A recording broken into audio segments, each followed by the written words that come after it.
In this video I will introduce you paleo recipes that will make you forget you're on a diet. A paleo meal should be high in natural fat, moderate in good quality protein, low in healthy grain-free carbohydrates, and it should include plenty of vegetables. If you think cooking includes just opening the fridge and putting the frozen cafe inside the microwave, you are wrong. Cooking isn't a simple process.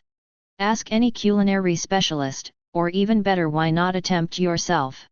You will before long discover that making a dish isn't some basic undertaking that includes a wash of the enchantment wand.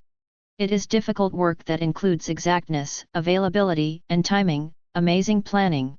You'll figure out how to make your own food without any preparation as opposed to purchasing pre-bundled things. Learn how to make your own food from scratch rather than buying pre-packaged items. Save yourself from the head trip of having to plan out your meals every day or week. Discover easy recipes for beginners to learn cooking. The Paleo Grubs book gets highest recommendation, and if you want to try it out you get it instantly. Easy recipes for beginners to learn cooking. The only thing you should take into consideration when meal planning is making sure you'll approximately cover your macronutrient needs. And then simply eat. 470 easy to prepare paleo recipes and 10-week meal plan.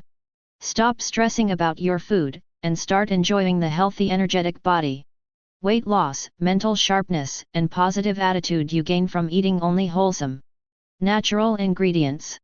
Stewing pot recipes make paleo easy. Includes a different formula, direct brimming with moderate cooker paleo dishes. That puts your prosperity on autopilot.